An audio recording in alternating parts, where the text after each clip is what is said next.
Welcome, everybody, one and all, to a special bonus episode, Southern Wrestling Hot Topics and News, the podcast, accompanied with the magazine. Thank you all for buying that first issue of the magazine, by the way.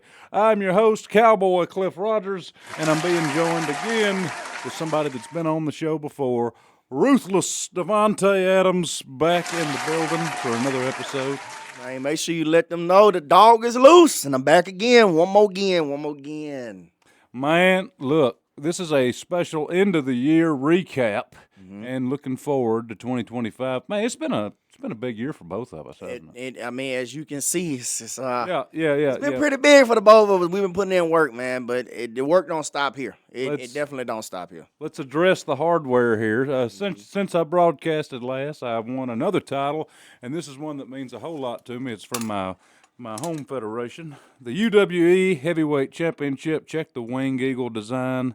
Always been a fan of that. So, we both started at UWE, and I finally got my hands on that sucker right there. Yes, indeed. A lot of hard work. Still the Battle Zone Heavyweight Champion over there in Mississippi. And then you, my friend, these are yours up here. Tell everybody. Indeed. So the first singles title we're going to talk about is the WWE Elite Warrior Championship, which I got during the summertime, man. Big shout out to WWE for really, working with me and me being able to do what I want to do over there to try to build myself as a character. But the baby, boy, I worked hard for that one over there, boy. I ain't gonna lie. The UWE Light Heavyweight Championship, man, it took some work to get to that. And what's crazy, if y'all go back to episode 2 when I was first on this episode, and I mentioned me and Cowboy, when we tried out, we were like one behind each other. So it's almost like we were destined. Like we have never crossed paths in the ring with each other, except for that Royal Rumble thing that was a Hurricane. But besides that, man, our careers have been doing this with each other. And finally, I mean, the work we put in, man. Let's start our 2024 recap with our most recent UWE show, and that was December 13th, just a few weeks ago, right before Christmas. Christmas Chaos. You heard me talking about it on the show here. The magazine Facebook page, the Southern Wrestling Facebook page, had been sharing the post on it. Thank you to all of you Louisiana area fans that came out for that. That was an incredible turnout, man.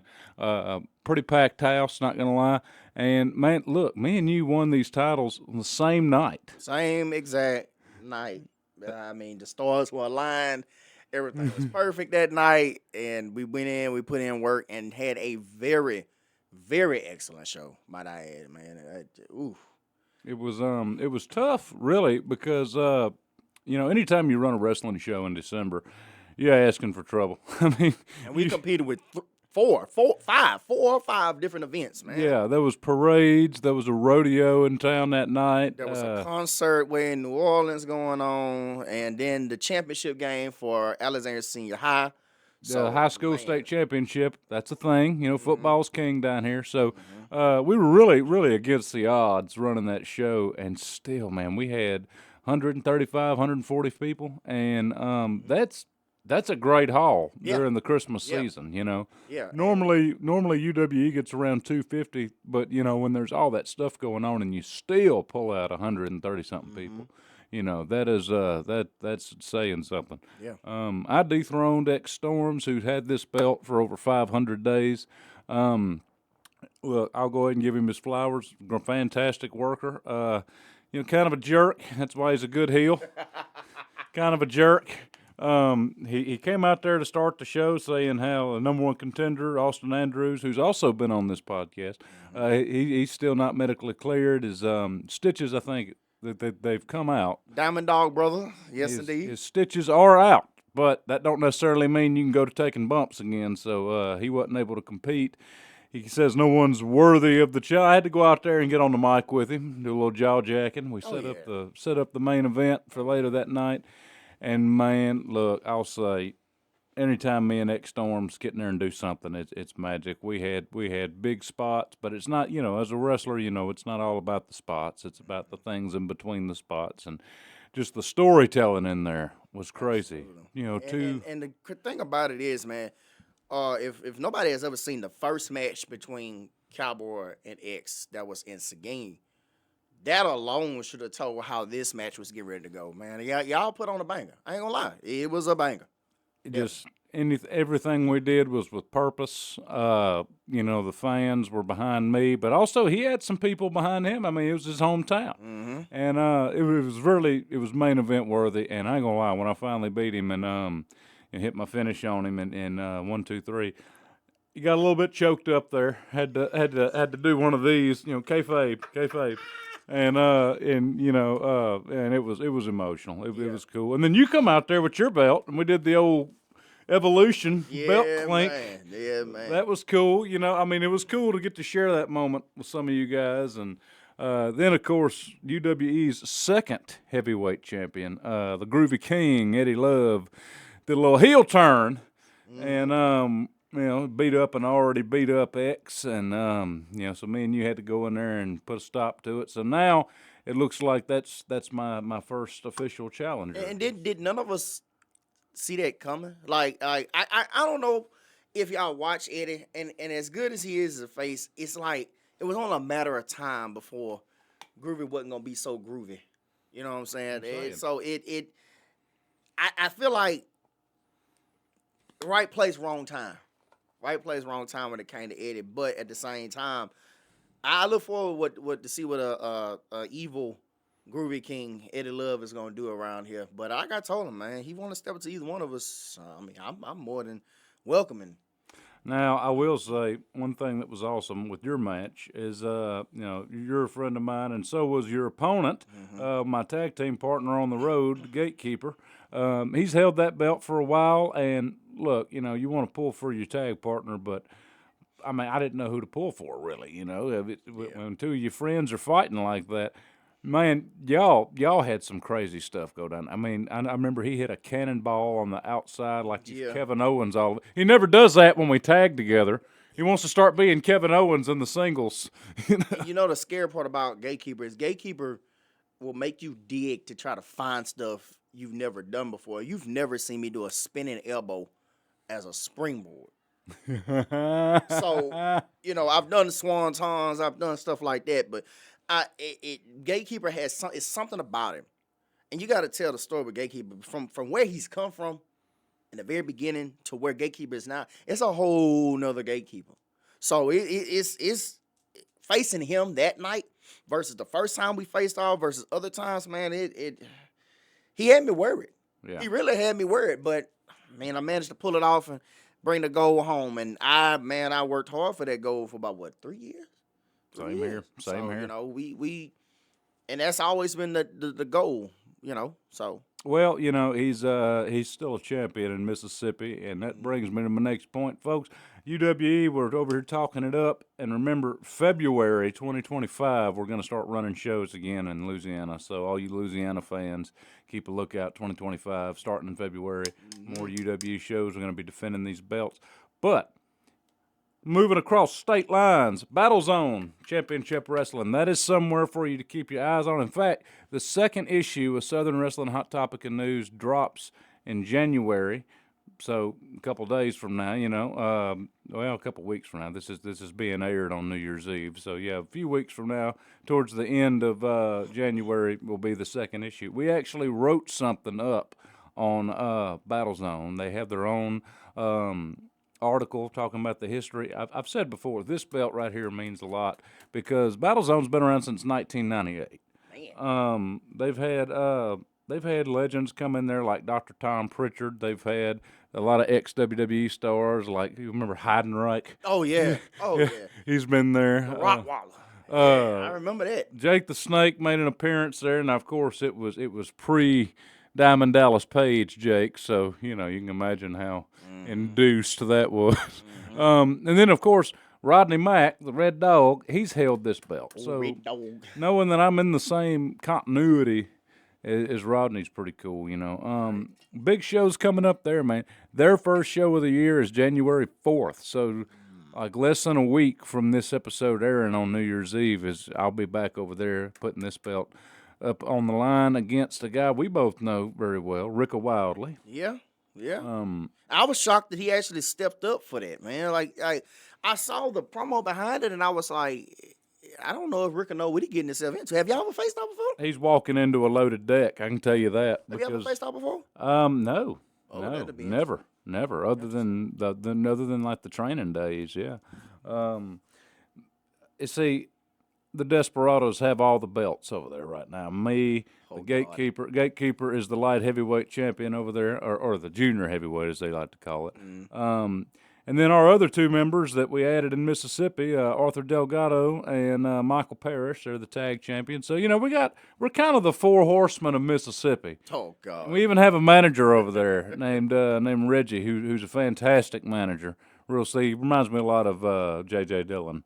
And yeah, I mean, I think he's walking into a loaded deck here. But man, that show on January 4th, Mendenhall, Mississippi. All you fans, keep a lookout. You can follow them on Facebook. It's Battlezone Championship Wrestling. You can also follow Battlezone Full Length Matches, which is a separate page. It has all the matches on there. The Pharaoh of Funk, the owner, and also the guy that was featured very heavily in our magazine. He's a Mississippi legend. He's been around since 2002. Everybody in Mississippi knows him, all the federations around there. He's going to be facing the Gatekeeper in a bull rope match. Oh. A match that I know very well. I've done a few of those. I like to say that's my signature match. But basically, here's how it's working over there. He has to beat all of the guys in order to get to me in March, which their big show of 2025 is going to be called Widowfest. It's all in the same building, Mendenhall Armory. They run there once a month. Widowfest is in March, the 14th and 15th. It's a two-night WrestleMania-like extravaganza. It's the local Mississippi WrestleMania. Nice. So, nice. So there's something to look forward to over there. Man, history was made at Battlezone this year because I don't think they've ever had a faction like the Desperados come in and win every belt in one night. Congratulations on that, for sure. That was cool knowing that that thing's been around since '98, and that something like that never happened before. It was pretty cool to one, be selected by the powers that be to carry those belts, and two, be selected to try something like that. Right. Even though we're outside talent, we got taken in pretty well. Man, and also going on in the Mississippi scene, you got SWA Promotions. Look them up as well. They're going to be having some stuff go down in January. Let's see, who else they got over there? Oh, LAW, or Law, as I call them. Lost Art of Wrestling. Look them up. I actually put down the law. Laying it down. I got to go debut for them in, was it early December? Yeah, like first weekend of December this year. Okay. Wrestled a fella from Wildcat Wow. in New Orleans called Suge White. Oh, I know about Suge. Oh, big Suge. Yeah, Suge. Yeah, I got it. Oh, I got to fire a shot later on at you, Suge. I'm gonna leave it alone right now, but I'm gonna talk to you about it. Hey, he's a talker, man. He'll fire right back. Oh yeah. Hey, big heavy hitter. Great storyteller. I think me and him really, I think we might have stolen the show that night. We brawled. We didn't do a bunch of flips and flops. We brawled. And, hey, he was a tough competitor. But I still beat him, just putting that out there. He looked like he tough, man. I still beat him, just putting that on the table. There you go. So yeah, that's some of the things I've gotten into. Diving deeper into the Mississippi scene, bringing back some more firsthand information to share with the viewers of the scene over there. 3 good promotions right there in that area of Mississippi, about 40 minutes south of Jackson. You'll find all that. You got Battlezone that runs in Mendenhall. You got SWA Promotions that runs multiple places, mainly high school gyms and stuff. And then LAW, which, they're all kind of clustered right there. D, tell us about some of the places that you've discovered some things happening in the indie scene, some big highlights for the year. Well, of course, we're going to start out with WWE. That's second home, man. WWE, World Wrestling Alliance. Of course, January 25th, man, we're going to have a big show called L-Town Mayhem, January 25th. And what's interesting about January 25th, that's also my birthday. So It's almost like we're doing a birthday show for me. I don't know what's planned or whatever, but I do know that day I'm supposed to get my hands on Jack Lovecraft for Still in Anastasia. I'm going to work him from here to there and every wall that's in that building, and we're going to have a good time, man, for real. Be on the lookout for that. And then also they're going to be having a show, which is going to be at the end of the the beginning of March called Cage Chaos, and me and Cowboy will be returning back to Center, Texas. And we have history with Center, Texas, so this will be our second go-around in Center, Texas. So I'm excited about that. All matches going to be in cage matches. You know how that can get wild and everything. Man, I love that little area for sure. Another good promotion in Texas I'm going to be working with is Texas Independent Pro Wrestling, so TIPW. Man, it got some good veterans at that promotion. Bam Bam Richardson, the man they call Frost, Sandman, and a few others, man. These guys here have been around for a while. They're still going. I love working with them. Man, just hats off to those guys for bringing me in and working with me.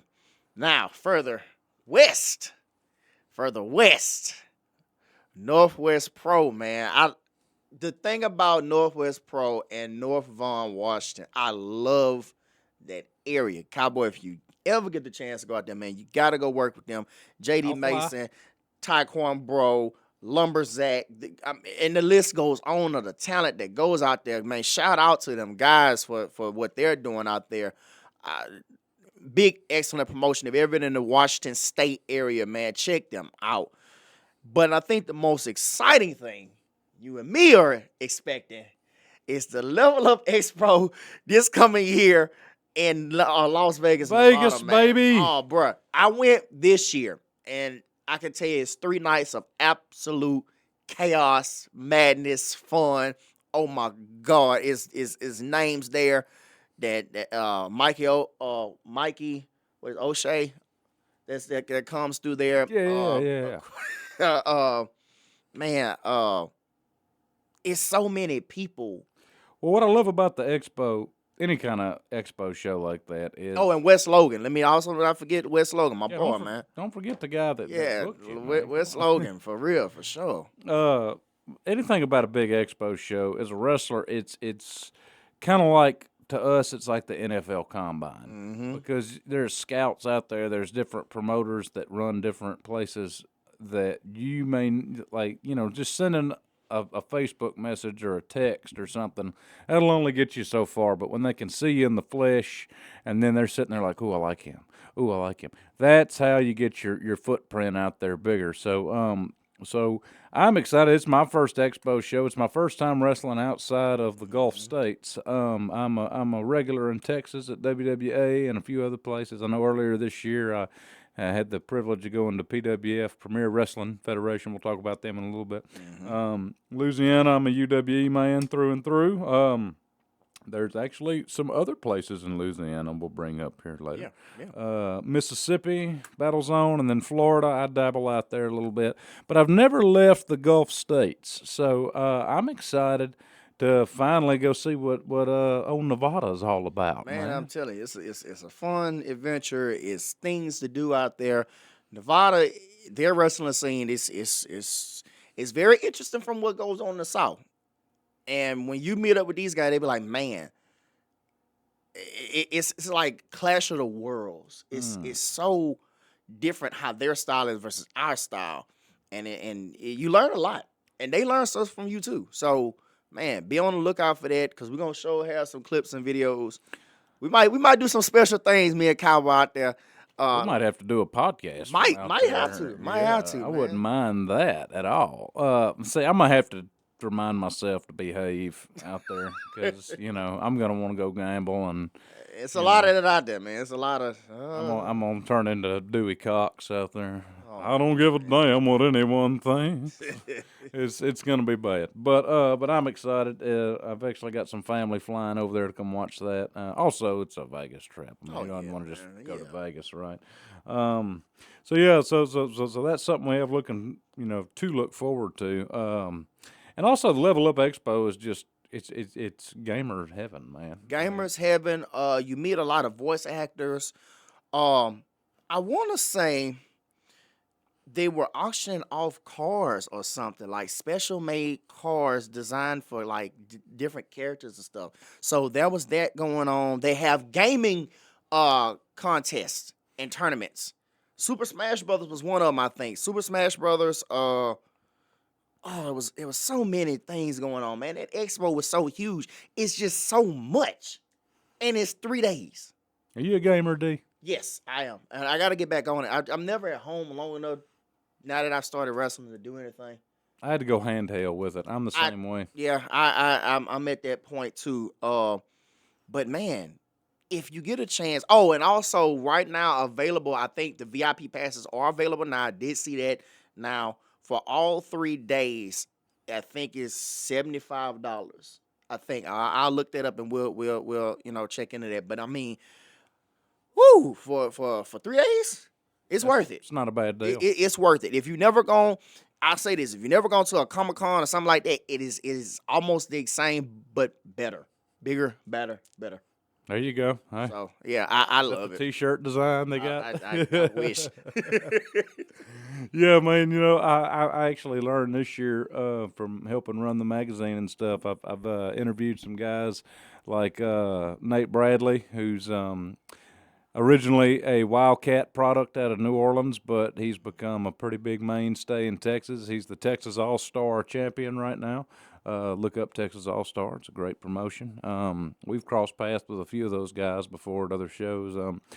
But Nate, when I was talking to him about, like, all right, well, you know, tell everybody a little bit about yourself outside of the he's a huge anime and gamer guy. Exodus Prime, who is a big name in Texas. He actually just made his debut for Reality of Wrestling, which is Booker T's place, and Definitely a big shout out and congratulations to him on that. Prime has been working hard. I mean, and he's not afraid to tell you his story of how he got there. So hats off to him, man. Big hats out to him. Hopefully we see him in bigger promotions after this, man. he's a massive gamer himself. Yeah. He told me, like, I was like, oh, well, and of course, shame on me. I'm like thinking, you know, Mr. Athlete over here. I was like, oh, what do you like, Madden, 2K? He goes, no, man, like, you know, League of Legends and this. And I'm like, oh, you into like the nerdy stuff, and which is cool. And you know, so that's where he actually got his ring name, Final Boss, which. Terrible timing there, because you know what's funny is he told me he was doing some extra work for WWE. He was one of the nameless security guards that walked The Rock out the night The Rock dropped that moniker. And that's crazy. And I bet his mouth probably dropped and was Oh, like, he said "Are he you was serious?" so upset. He was just like, I mean, I very well can't go over there and say anything to him. He's The Rock, but like. Man, really? Right. I was like, Right. I said, dude, I would have forgotten my lines if you had any. I would have forgotten where to stand. I'd have just been like, what am I going to do now? What? I mean, you got to look at it. I mean, even with different characters, like it's 50,000 cowboys. Probably more. It's a bunch of pit bulls running around here. So I mean, it's one of them things. You just work what you got and make it work, man. That's all you do, bro. Man, speaking of other Cowboys, got to say, another tip of the hat here goes to another fella that you've probably already seen on your feeds, Chandler Hopkins, the young gun. Oh, He has mildly reinvented himself this year, and when I say mildly, I mean, you know, he's kind of laced up his boots a little tighter, and he's kind of starting to get to that point where he's like, man, I've been in the business a while now. I've done a little AEW here and there. It's time to really start, you know, trying to move up. You know, I mean, I'm only getting older. You know, we all have that moment. And man, he's moved up. He is the Reality of Wrestling television champion right now. He's got different gear now. He's kind of getting away from the denim jeans and the denim kick, which I thought was so cool. The denim kick pad. I was like, why did I not think of that? But now he's basically has like the Shawn Michaels look going on with the red chaps and all. And man, Chandler he's always been good, but now he's really hitting a stride and just having some of the best matches of his career right now. right, absolutely. So that's another highlight from the year was Chandler Hopkins a couple months ago winning the Reality of Wrestling television championship. And much like myself when I won the UWE title, I mean, the guy couldn't help it. He teared up, man. I mean, you know, when you win your first major title, it's always gonna be like that. He's held titles everywhere, but to hold a title for one of the top indies in the South, being real. In fact, I'm going to go out on a limb and say ROW might be the top indie in the South. I agree. I agree with that because I mean you got so many names. I mean you BIW, Hurricane, places like that's been around for forever and a day. Of course, Battlezone, but to see what reality wrestling is doing, and to see that they are a major name that even WWE have to acknowledge me. It's one of them situations. Hey man, hey, you're doing something right, so I can understand it. And hats off to Chandler because man, that man's putting in some work, definitely. Reality wrestling just ran a show to close off December, the last weekend in December. So you're watching this on New Year's Eve, so it would have been this past New Year's or this past weekend. Man, they brought in some guys for that one. The main event of that show, you can see it now on YouTube. Look them up on YouTube, ROW. They had Edge Stone, a guy we've talked about here before, a guy that eliminated me and you and a few other people from UWE in one fell swoop. X Storms, Austin Andrews. He didn't get his hands on Punk Sinister, so I don't know what that was about. But I mean, man, I feel like that was a plot. He came in there wrecking shop on us like 2 years ago, but that's another guy from the Indies that we've had the privilege of watching grow. Yeah, and hats off to him too, because man, Edge is doing some fabulous, awesome work, and just to see him take on Zilla Fatu, Jacob Fatu. I mean, I would love to do something like that. Well, on this past ROW show for the last weekend in December, he fought say his name and he appears. Oh my God. He believes in Joe Hendry. Oh God. Yes, he fought Joe Hendry in the main event. So that just shows you the pull. I mean, of course, Booker's got pull, but not just with, he's not just doing the cop-out of bringing in NXT guys because that's where he commentates at. Now, he's bringing in TNA people. He's bringing in ex-WWE guys, giving them a home while they need one. Who was that little dude that was super his name was Reggie. He was a real acrobatic guy. Oh, I know exactly who you're talking about. In WWE. Yeah, I know exactly who you're talking about. Reggie was around during the COVID era. Yeah. So, yeah, I know exactly who you're talking about. He brought him in on that show. Star-studded. Chandler Hopkins defended his television title over there. And then, of course, ROW just named a new heavyweight champion, and that is Gaspard Hernandez. Oh. And that guy's a monster. I mean, when I first saw Gaspard, it was a far-off picture of him, like a fan picture. So I'm thinking, was he like a cruiserweight or something? Then I saw an up-close picture. Yeah, I'm like, he's huge. I said, that man is a beef wagon, son. Straight monster. And he's a bass player. I mean, how cool is that, He'll get done, just knocking you all over the place and then just go hit some licks. He just some bass lines and everything. Go hit some licks at the jazz club after you. That's why you're a heavy hitter right there. Shoot. So congratulations to him. A lot of new champions were crowned in the indie scene this year, and kind of all around the same time too, like the second half of the year. I know I picked up the Battlezone belt, and then this one about a month apart. You picked up your two belts about 2 months apart. Yep. So this was all after the summer of 24. Yep. Right after I win mine, like I think the weekend before our UWE Christmas Chaos show was when Gaspard won his. And I said, how is everybody getting strapped up at the same time right now? Let's say it was time. It was time. Everybody was like, yeah, we're going to put this work in. We're going to make this happen. We're going to win all these belts. And everybody was just in one circle. I feel like promoters are getting together in like email chains, and they're like, hey, when y'all turning y'all's over? I don't know. When you turning yours over? Like, everybody must do this before the end of the year. This is how this is going to go. But yeah, that, man, not saying that it actually happens, but, it. Absolutely.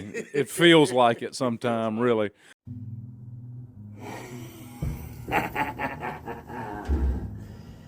Yes. 2024 has been quite the adventure for the barker of the bazaar. I have traveled many miles, jumped from state to state, company to company, and done things that I shouldn't. walked away from. From going to Georgia and facing the outer space boogeyman, Draven Lee.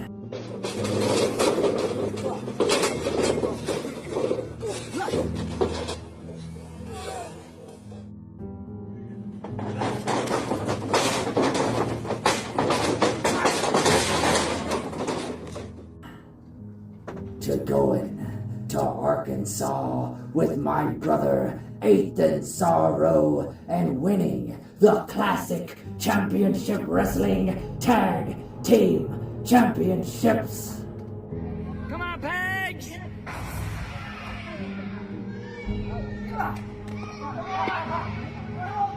Come on, Carrie!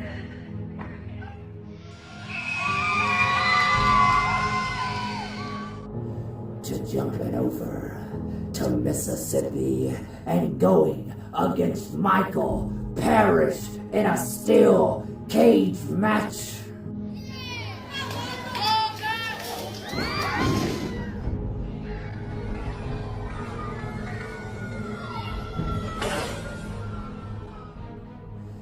Swantoning him from the top, making it known to Battle Zone that I am a force to be reckoned with. Then making my way over to Texas to a few companies that I have made my mark at, to winning Match of the Year for Warrior Wrestling Alliance in a steel cage weapons match against Jack Lovecraft.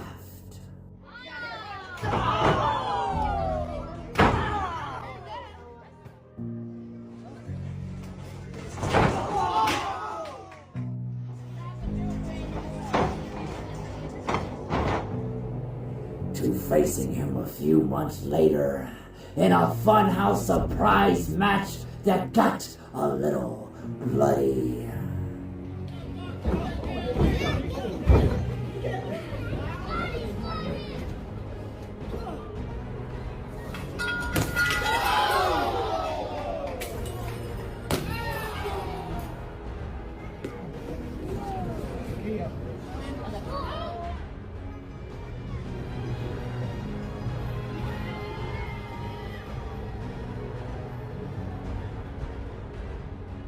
Becoming the WWA Innovative Champion, to stepping over to East Texas to Sadistic Wrestling Federation, gaining a few more members of the family affiliated and another set of tag team championships, the SWF Tag Team titles with my brother Ethan Sorrow. Man, some professionals handle it. Oh! What's he about to do? Coming off the top. What are they doing?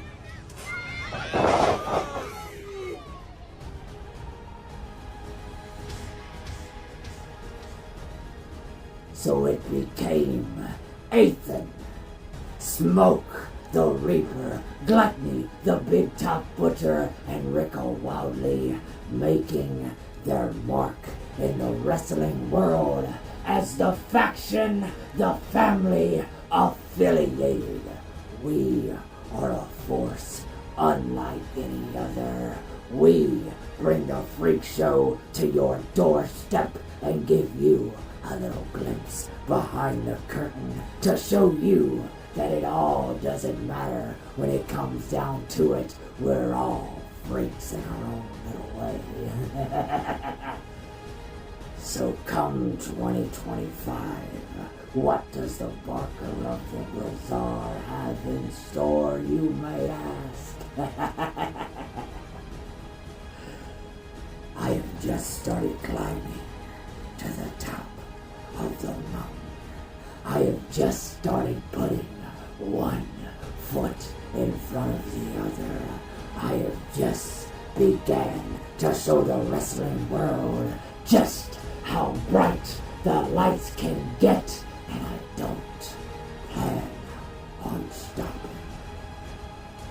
So as I continue with my family by my side to take over company by company, state by state, it doesn't matter what the future holds for the Barker. You all gotta remember that the lights shine brightest at match time, and all monsters are human at the freak show. Because beyond the big top, the carnival awaits.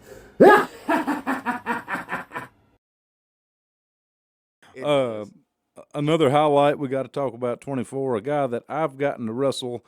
It's been about a year and a half exactly now. It was not this past summer, but before that. But Kane Carter. So Before before we go into that, I need people to understand that is not my evil twin brother. I don't know where that comes from. People keep saying we are brothers. We are not brothers. We look similar, but not brothers. He is a diabolical heel over there, almost to the point where, oh, actually, no, not almost to the point where he actually sells merch as a heel because he has shirts that literally say Kane Carter on them. And people buy, and then they chant it because at the Houston Premier Arena, there is no, like, the gloves are off. Yeah. Like Definitely. the crowd will let you know, they will cuss right back at you, and it's fine. Oh man. And see, we've had the luxury of wrestling in the Houston Premier Arena, and I can tell you, woo-wee, if you don't know nothing about them fans, man, those fans are some of the most diehard wrestling fans, and you better come correct when you come out there in that arena, man. Oh yeah, you better not mess up. They're kind of like the old ECW fans. Yeah. Like they will eat your lunch if you botch a spot. Alive. Alive. And so it's man. Me and when me and Gatekeeper worked out there against the Bulldogs earlier this year, we had to we kind of had to earn it. I mean, I think we did, but when we come out, it's kind of crickets. Bulldogs come out, they get the pop. We start putting heat on Bulldog Jr., hitting all our stuff, talking back to him, telling him to shut up. And then, it's one of those, if you're a nervous guy, they're going to smell it and just. Blood in the water. And That's what it is. They're like sharks. The fans Blood are in the sharks. water. But I like that. It makes you have to step your game up. So they want to be talked to. They want to be messed with. By the end of it, they were booing us according to plan because, I'm a good guy at heart, but a lot of time I come off a little. People say I'm a heel, so I embrace it. It's good being in the middle, isn't it? It depends on being in the middle. I'm kind of like Black Bart. I just go out there and be me, and if you like it, you like it. If you want to boo it, well, up yours. I'm gonna keep wrestling, So Kane Carter, I relate to Kane. Okay, people, me and him are a lot alike. We're nice guys, but they boo us, so why not? Let's go make our money. And the crazy part about it, if you're a heel and you getting that type of,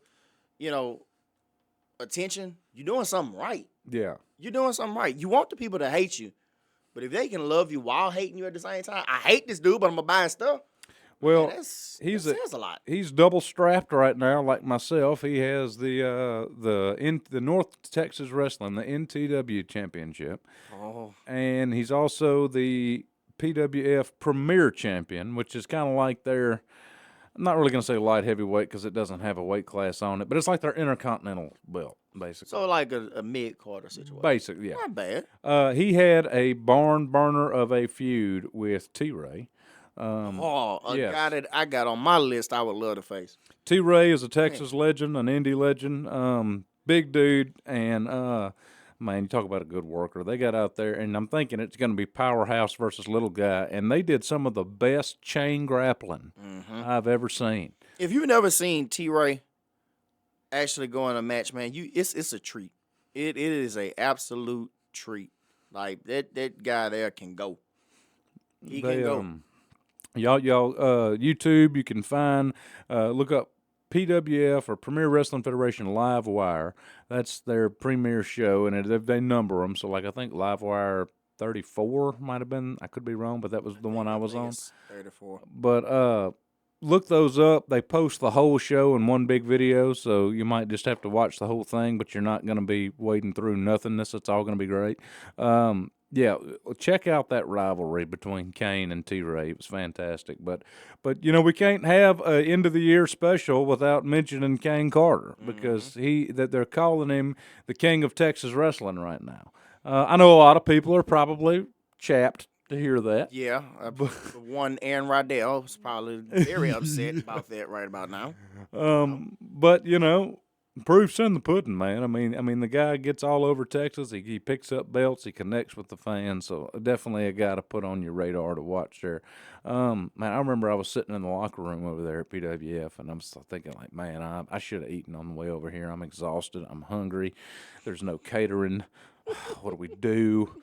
And then Kane's like, hey, bro, you do know we're in South Houston, right? And I'm like, what's that got to do with anything? He says, let me tell you what you do. You leave, go outside, go 1 block this way, and then take a left. And then you're going to find, he goes, the sign's in Spanish, but just go walk in there. It's a gas station. Mm-hmm. Son, the best carnita tacos, and it was at like a little Chevron. But, I mean, no English. They don't speak English. You just kind of point to what you want unless you're well-versed in Spanish. Man, the guy knows Houston, and he – Kane, thank you. You got me out of a bind there, man. But, that's my favorite part of the journey is the locker room conversations you have. Have you ever noticed that in Texas, their gas stations sell tacos more than anything else? Unlike like for us, we're going to sell boudin. And fried chicken. Yeah, boudin and fried chicken. But in almost every Texas gas station, they sell tacos. You're going to find a taco somewhere. Yeah, it's tacos. I'm like, good God almighty. I'm about it. Yeah, you see, what's the farthest you traveled this year? Probably Washington. Washington, probably. Yeah. What they got in their gas stations?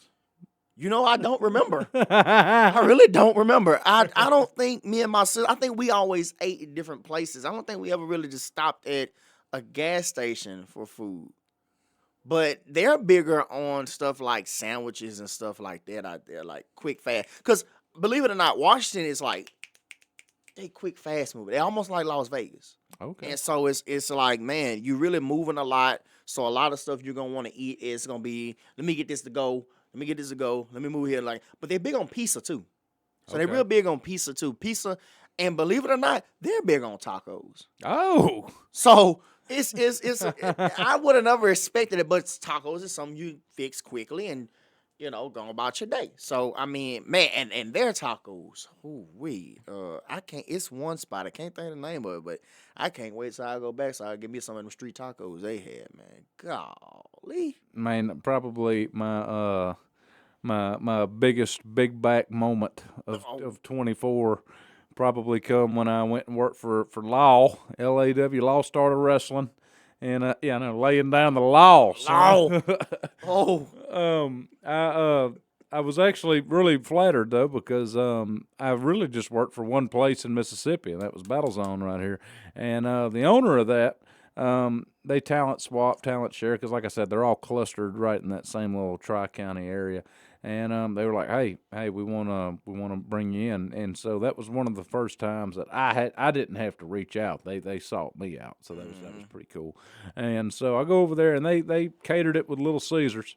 And I'm thinking like, okay, just do this match. And plus, I'm fighting Suge White. And I'm like, you definitely don't want to be on a full stomach. The dude, they call him the Samoan Pearl. I'm convinced he's like half Samoan. That's the whitest Samoan I've ever seen in my life. I mean, whiter than Sami Zayn. Sammy looks more like a Samoan than he does. Oh no! But the guy moves and works like one. Like I said, we had a slugfest. As soon as that match is over, I roll him up, grab the tights. Hey, it's not cheating, it's trying. I get to the back, and I'm like, finally, I've earned it. So I'm just double fisting slices, and then I think I ate a whole damn pizza by myself. People don't understand the energy that's taken out of you after a match is ridiculous. Like, you want to eat house and home. Dude, I'm God eating the triple meat. Oh, is that cheese? I don't even like cheese. Give it here. It's crazy. Like I've eaten some of the biggest meals triple cheeseburgers and stuff like that after matches because I'm just that hungry. And then a buddy of mine that also works in the back and stuff is a locker room correspondent at Battlezone. He was at that show, and I was staying with him that night, saving a little money on a hotel, staying with a friend. And he pops his head back there, and he goes, "Hey, would you slow down? We're going to the Waffle House after this. Damn." And I'm like, "Hey, you quit shaming me. I just had a great match. I won. Shut up." So, and then of course we go to Waffle House, which is a wrestler tradition, and then you have to ask for the secret menu at Waffle House. They have a whole nother menu with more stuff on it. So yeah, I mean, I get me a grilled chicken deluxe dinner, and I think that was probably the most I've ever eaten after a match. And I was like. And that was before I won this title, so I'm like, oh Lord, I'm gonna be just rolls hanging out of my tights when I win that thing. but you know, I didn't even care. What's good, everybody? It's your boy Suave Ace Alexander here to do a little recap of 2024. Man, 2024 was a groundbreaking year for myself, Ace Alexander. Man, we got started off with a couple of highlights, of course. Had to start off with a bang against my mentor, the man who showed me the ropes, the stray dog, Bear Brown. Moving along, I was blessed to become a two-time Gladiator Championship Wrestling Tag Team Champion with my step bro, my dog, my best friend, Matthew De Luna.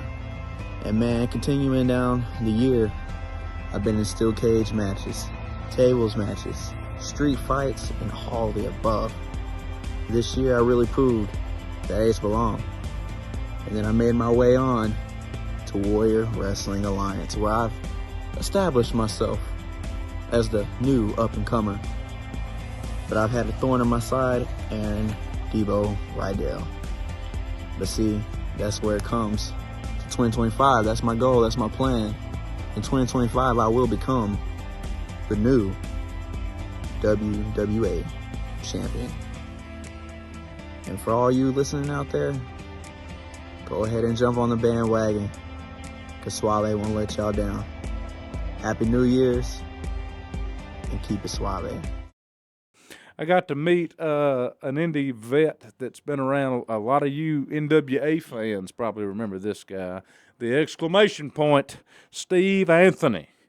Man, if I could go one with Steve before he hangs it up again. I know that he hung it up and got talked into coming back in, and the guy's in his mid-40s and moves around like a guy in his 20s. It is scary. Those are the ones you want to definitely watch out for. Like, even with you saying that Frost at TIPW, man, you think a lot of these older guys can't go, and they go just like it's nobody's business, man. There's a reason they're still getting booked, right? You know? It's a definite reason, and man, hats off to them to still be going 50, 60.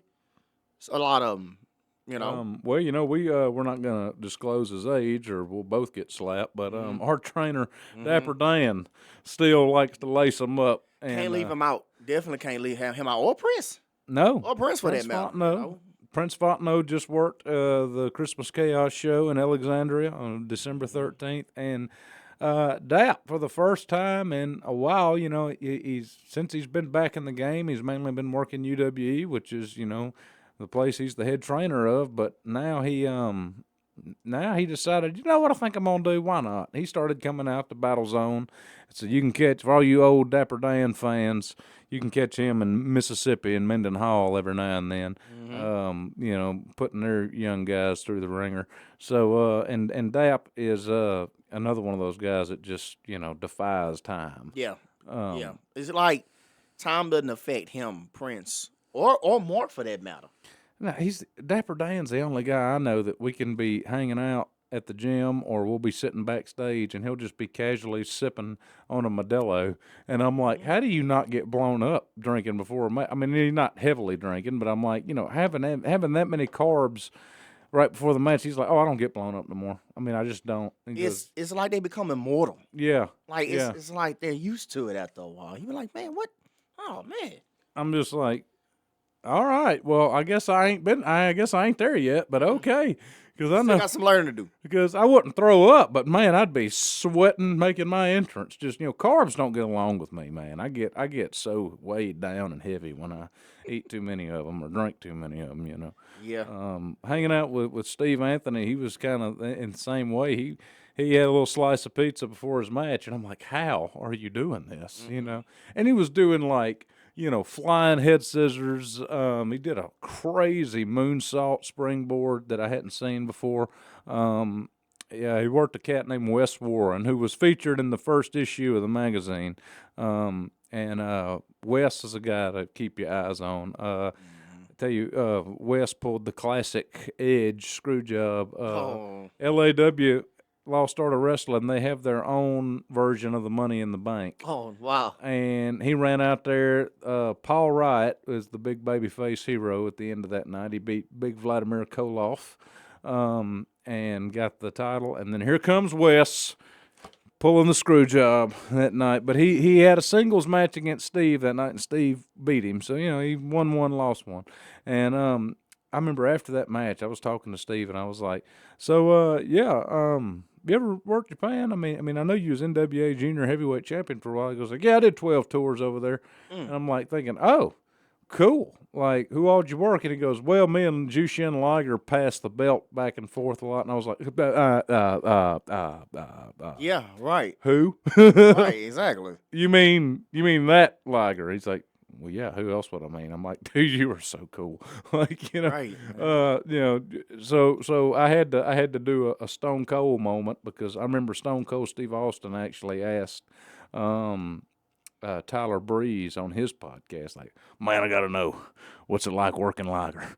So I did the same thing. I was like, what's it like? Yeah. And he was like, dude, it's the dream match. I mean, like everything. I mean, you got to be able to keep up with him, but everything just falls into place. It is a buttery smooth performance when you're working somebody as gifted as Jushin Liger, and it sucks that he's retired now because, I mean, I get it. Everybody's bump card fills up, but man, why did it have to fill up after we got into the business? Right, and there's so many people, and we were having a conversation the other day at TIPW, and they were talking about their bump cards, the older guys, all that, and they were saying they don't really try to do nothing crazy, but then they go out there and they do 50,000 things that's crazy, and it's like, what we just talking about, a bump card a few minutes ago? That ain't crazy to them, man. No, it's Yeah. not. Like what we would look at crazy, they don't look at it like that.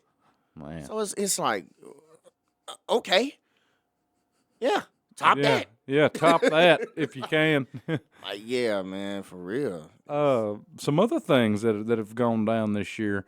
I know that BIW, Bayou Independent Wrestling, the owner of that, Josh Newell, he's posted on Facebook and social media their year-end awards.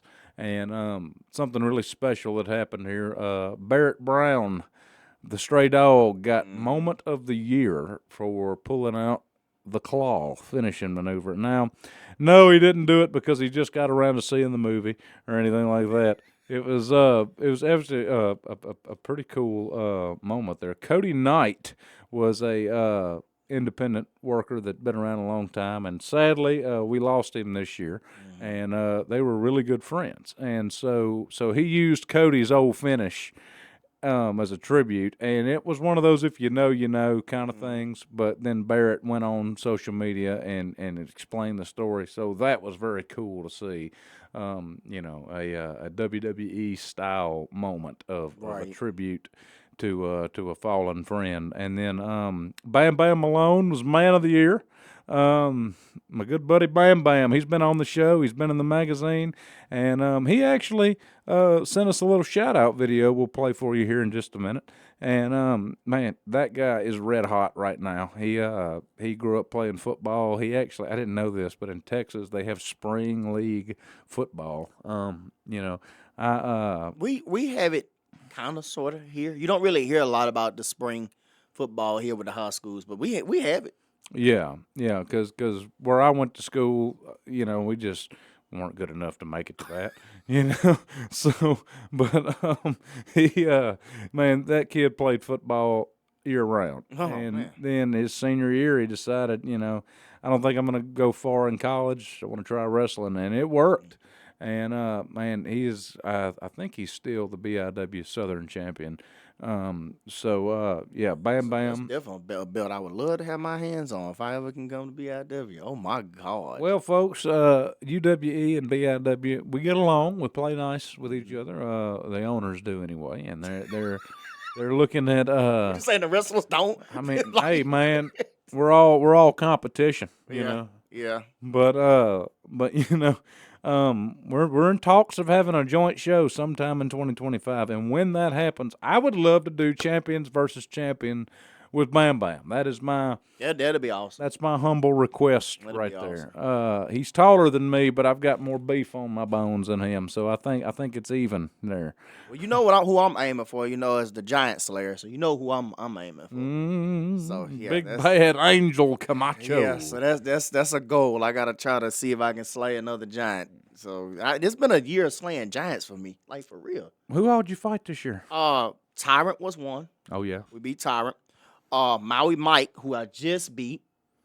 Then you got Frost, because Frost he's not big, but he's big enough. But I mean, and then Mountain. Oh, But I didn't. the mountain. I didn't slay Mountain, so that's But I survived. That is a That's all that guy. mattered. That is a guy there. He works like Andre. Mm-hmm. I mean, that's a pretty big honor to put on somebody. But he moves like Andre. He doesn't do much, but what he does, you feel it for a few days. So And he it's doesn't. scary. It is very scary. He's just a big old boy in a jumpsuit. Yeah. Like what you'd wear working at the factory or something. And To see somebody that big move that fast is terrifying. I actually got to lock up with, or not lock. Well, I didn't wrestle him, but I got involved in one of his matches at the Christian Wrestling Federation back in the summer of 2024, and I've never seen a guy. I hit him in the back, and it was like hitting a wall, and he just turns around and goes, and I was like, oh my God. So imagine. So fun fact. In the match with me and Mountain, there is video of it, but it's never been posted. So we're gonna try to work on that for this year. But a fun fact: in the cage match in Corrigan that night, Mountain hit me with a scoop slam and literally broke the ring with me, slammed me and bent all the beams under the ring. And they were like, "How are you still walking?" I don't. To this day, I don't know. To this day, I don't. Y'all know. broke a ring. Yeah, we broke a ring, so I have that under my belt now. Yeah, See, look, see, I'm doing stuff. That's I'm a doing cool stuff. end of the year highlight there, right there. What's up, Southern Wrestling Hot Topics and Magazine? It's Bam Bam Malone. I had an amazing 2024, and one of my highlights was being included in your magazine. We have so much stuff that's going forward. I'm absolutely ecstatic for 2025. And remember, when you roll into the new year, let's always bet on Bam Bam. I know that for 24, my big highlight, besides getting strapped up with two great heavyweight belts, is man, I got to be on 2 television tapings, That's awesome. and that was, man, that is one of those kind of like a video game. We were talking about gaming earlier. It's like when you unlock the new abilities, and then you go to the new stage of the game. That's what, dude. You just have to. I mean, as a Gotta up the wrestler, ante. you have to experience that to get comfortable with it. Mm-hmm. There's no amount of all the shows we go to, they film them and put them on social media, and that's good, decent practice. But like until you've been in a TV taping situation, I mean, everything's got to be tight. Everything's got to. You have to know where those. There's no excuse for not knowing where the hard cam's at. The first one I did was for TSW, which this year they officially became a NWA affiliate, and I believe January 11th, of 25 will be their first show as an official NWA affiliate. A lot of good talent over there. I know that the tag team division is really red hot right now. You got Devastation Inc., which is not Devastation Inc. Devastation Reborn, which is a tribute to Devastation Inc. Skandar Akbar's old stable. Those guys, Frank Stone and Al Farrat, or AJ Farrat, they are monsters. And then the OMGs are, kind of reminiscent of a little bit of Crime Time, a little bit of Private Party, a little bit of Angelo Dawkins and them. So very, very fun group to keep. So great rivalry budding over there. But when I went to that TSW show back in February 24, so earlier this year, me and Dapper Dan went together and teamed together as the Texas Outlaws. And I tell you, it was, nothing new to him. I mean, he's been on all kinds of TV in his day. But me, I was like, oh man, this is happening, And I went out there and rocked it, but I had to get through that nervousness because then later on in the summer of 24, I've said before, Ultimate Victory Wrestling in Florida was doing a TV taping for Right Now TV, which you can stream them for free online, or if you have cable, you can find them. That was pretty relieving because all the other guys that hadn't been on TV before were just like, oh crap. Yeah, and I was just like, interesting. I said, just pay attention where the hard cam's at. Now, of course, this was a lot easier because this was like maybe a 2-cam setup, whereas TSW is like a 4 or 5-cam setup. Right. So you got to know where everything is at all times. Yeah. That it was an easier setup, a real rowdy crowd, and it was a tournament, so of course everybody had to work a few times. But yeah, that was more. I could actually enjoy that one because the butterflies were for the most part gone because I'd already done one. So yeah, those were my two of my favorite outings for this past year was those two tapings. Man, I know over there at Northwest Pro in Washington, they got some pretty big production over there, right? Man, Northwest Pro, shout out to those guys because they've been putting in work for 11 years or so. And JD Mason, they have a good, excellent product over there. And it's a tight ship. I'm not going to lie. It really is. But they know what they're doing. Everybody knows what they're doing. Be prepared for them to work with you and tell you, hey, this is what you need to work on. This is what you need to do. This is what I need to see. It's no different from here. But their style of how they do everything it's not as fast-paced as how we go down here. But it's a lot of, when they do it, it's so smooth and fluent. And I love working them.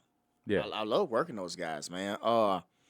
J.D. Mason, who is not right now the Washington State champion, Taekwon Bro, who's the United States champion, and so far I have not beaten Taekwon Bro yet. And I don't know what it is about this guy, but I gotta give me a win sometime soon. So hopefully, when I go to Northwest Pro next time, I got something for him. It's that martial arts. It's something. I can't get a understanding. Being fighting in the streets and all that, it's like he's more disciplined. Yeah, dude is more disciplined. But I mean, I've seen the guy in action. It's a sight to behold. Taekwon Bro, and he is like the fan favorite. There is nobody bigger than him out there. It's the theme song, man. And you have him. You have like I say, Lumberzack, Mark Anthony.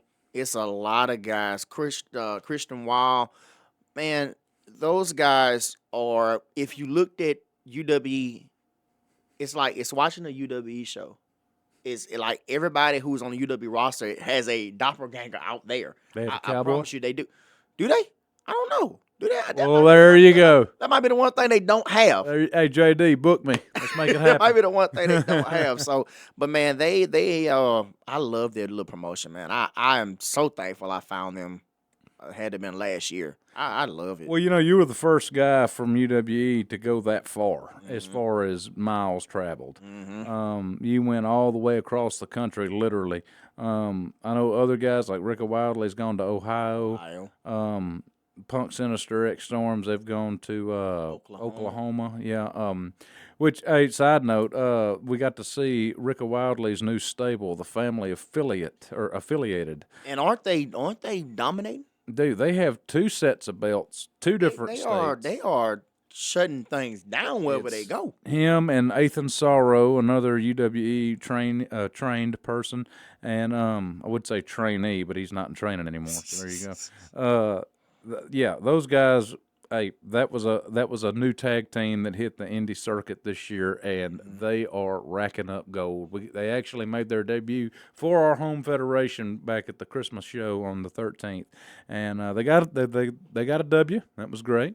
They beat another guy named Aquila Wolf, a very young he's only had about maybe 10 matches, but he's starting to come into his own, making a name for himself. For sure. And the legend courageous Mark Valiant, or my usual co-host Manu, his old rival. He just calls him MV. He can't even say his name. But Mark Valiant was was a big territory star back in the day, and he's another one of those guys that just time doesn't touch him At all. You know, he's, all. The guy pops his shirt off and he still looks like Mr. Universe walking around. In fact, he actually competed in the Mr. Universe this past year. Yeah, I remember hearing about that. Yeah. And he ranked, Yeah, if I'm not mistaken. I don't think he didn't win won, it. but he ranked. He was up there. Yeah, he was up there. And of course he did another little heel turn, which was weird to see, but he rocked it, man.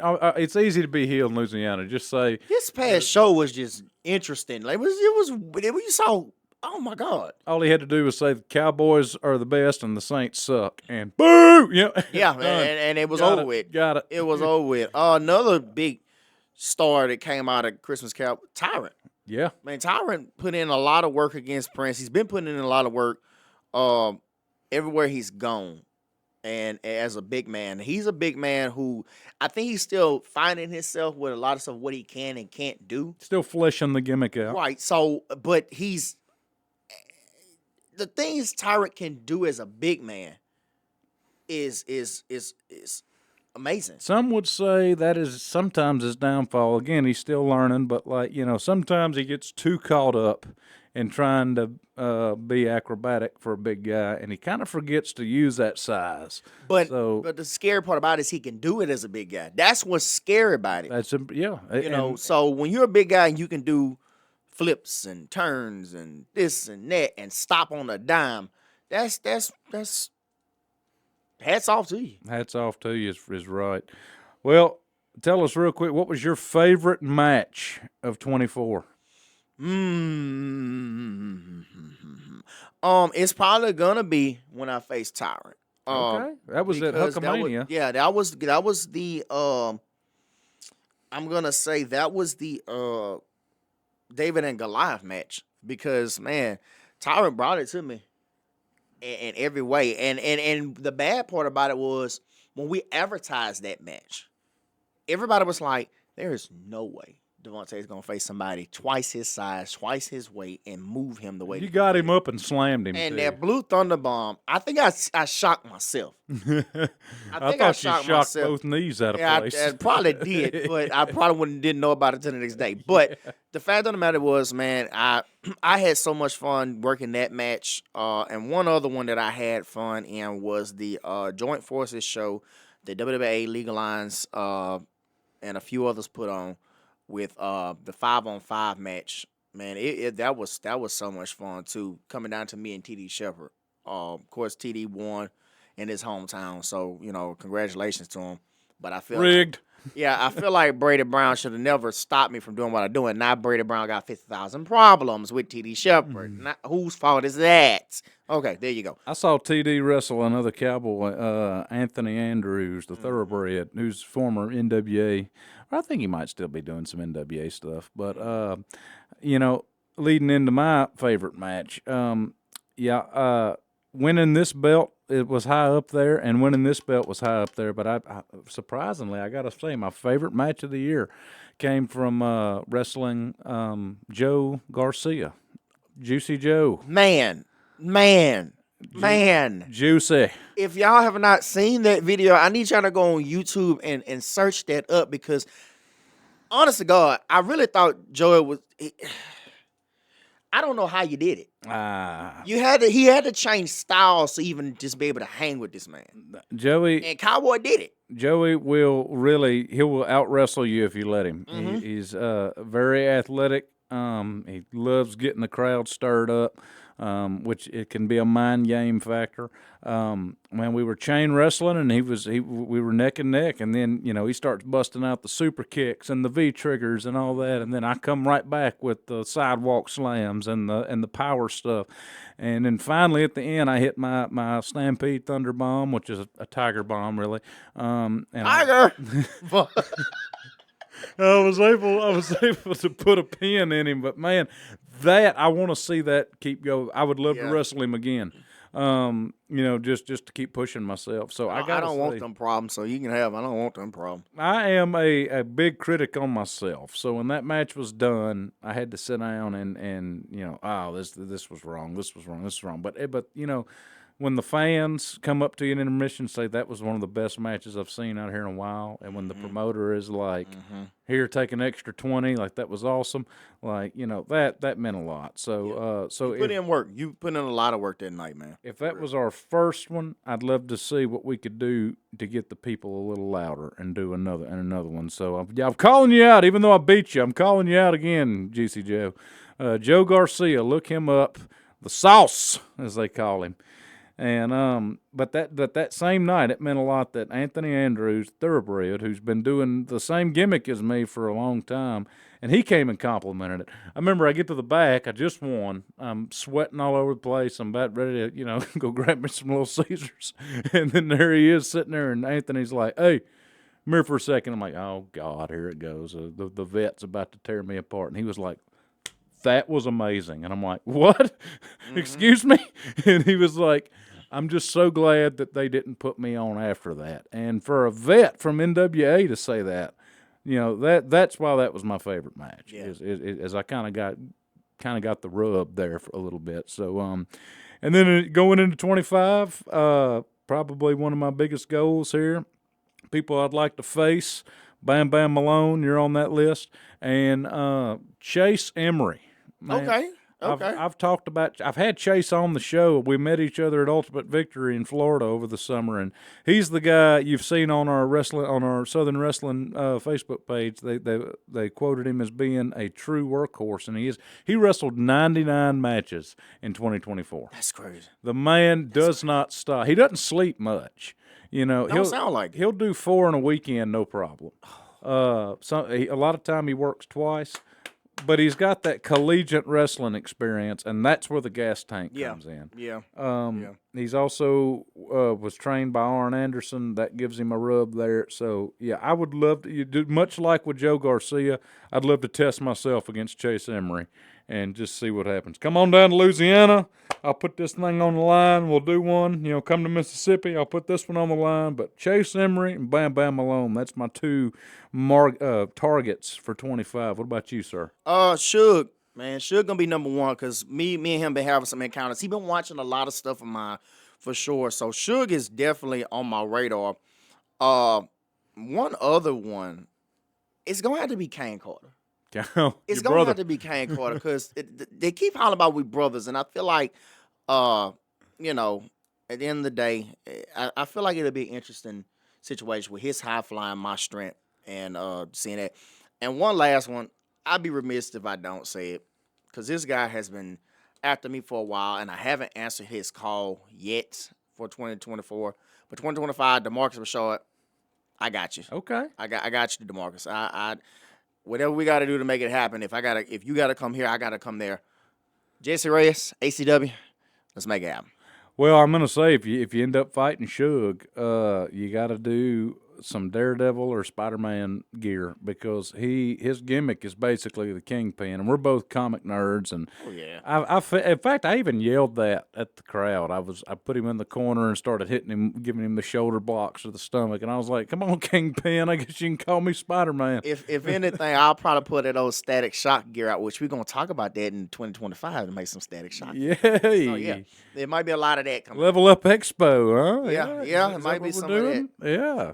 So you got anything you got coming this year? Are you trying to sell anything like that? Oh, man, I'm always trying to make a sale. Find me on ProWrestlingTees.com. I got some new shirts up. Me and the Desperados, since we have all the belts in Mississippi, we got new limited time shirts of us holding the belts. Some gamer tees on there. Getting ready to make some new merch. I actually sold out of merch this year. Oh, okay. So I got to re-up the physical stash, but Pro Wrestling Tees, you can always find my stuff there. And yeah, man, just trying to stay healthy. And when you hold belts for different places, you're obligated to those places. We finally got to that point in our careers where we're, you don't have to keep fishing for gigs. Once you have these, it's locked in. Yeah. And then the Level Up Expo is probably the biggest thing I'm looking at right now because that's a big opportunity for a lot of people out there in Las Vegas. And then knowing you're going to be there too, Yeah. you might have to come drag me away from the tables. Yeah, I see. I'm gonna be double duty. Yeah. Oh, and then if y'all been wondering what this little guy is, this is little Devonte. He's called a Power Driver Pal. He's gonna be available, and some more of these are gonna be available for me. Coming this year, 2025, and shout out to again Northwest Pro and JD Mason because they came up with these. Handmade. Yeah, handmade, hand drawn, and handmade. Hand drawn. So, a lot of these are gonna be coming out this year too. Hopefully, we can talk him into helping UW with a couple of those too. We can see a little cowboy floating around. I'm trying to get into the action figure game, man. I am too, and it's so hard. It's tough. Man. I need to just go finally just spend the money and get me a 3D printer and just get that done. And of course, I'm gonna have a lot more of the Ruthless shirts, purple, black, the Caribbean blue, because a lot of people been looking for that Caribbean blue and the black.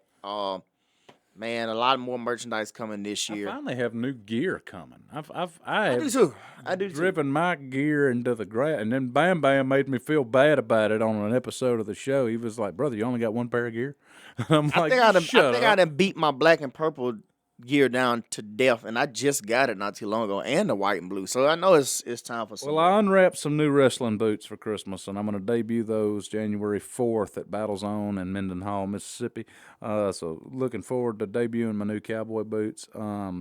My current pair, got to shout him out again, Steve the Shoe Man. They're still holding up. Thank you, Steve. But I'm finally going to give them a break and wear the new one. And then as far as the tights go, I got some being designed right now, so I'm pretty excited to debut that new look. Oh, and by the way, too, I'm gonna go ahead and throw this out here. There may be another side of me debuting this coming year. Ooh. So a darker side, Ooh. and in some places. I'm not gonna give too many details, but when it happens, it's gonna be big news. So that's all we're gonna throw out there. I ain't gonna tell y'all too much about it, but it's coming. As we get ready to wrap up, one more huge, and I've been saving this for the end, but thank you to everybody that bought a issue of Southern Wrestling Hot Topic and News on Amazon. But yes, the physical copies, y'all, we've been having hell with it. First of all, we do them all ourselves. We don't outsource to a printing company. We bought a printing press, and it decided to quit working. I think it was made in Taiwan or something. So we sent it back, got our money back. We got us another one. So production did get halted there. But issue 2 will drop at the end of January 2025. It's a quarterly magazine. They're going to go straight to print. And then we're going to print the old issues from this past October, the first issue. So we'll have back issues available. But here's the big news. We're getting away from Amazon, and we have finally leveled up. And now on our own website, southernwrestlinghtn.net, that is going to be the new official place to get your hands on them. Give yourself applause on that. You know what I'm saying? Because that's big news, major big news, major big news. There it goes.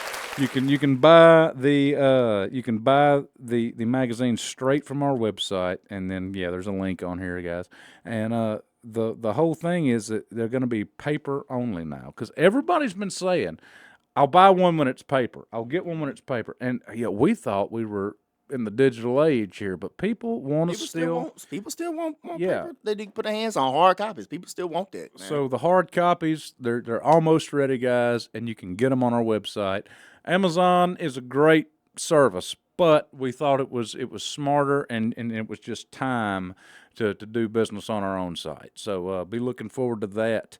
At the end of January 2025, it will all be available there. And then for all you promoters and all you wrestling fans in Texas and all over the place, Florida, Oklahoma, we will be sending crates of magazines to promotions that are featured in the magazine to sell at the table. So my favorite part of this magazine is that it encourages people to go out and support an indie show, because that's where you can also get a copy. And plus, if there's a guy you like on the show that night and he's also in the magazine, use it as an autograph book, man. It's yours. You paid for it. Use it as an autograph. And to add on to that, man, that's with the indie show situation. This is the time to support people who are trying to go to the big time, such as myself, Cowboy, and a bunch of others, man. Like, this is the time to show support. show them why they with in the beginning stages. Because once they get to the big stage, you can say, man, I knew this dude when he was doing this. So man, And you can follow these guys by reading about their features in the magazine, seeing the beautiful pictures from Steve Byer, our lead photographer. We have web articles now where we highlight different dudes. I know that one is currently being written on Vladimir Koloff, who's he's a big Russian in Alabama. I don't know how a Russian winds up in Alabama. I don't know how that works.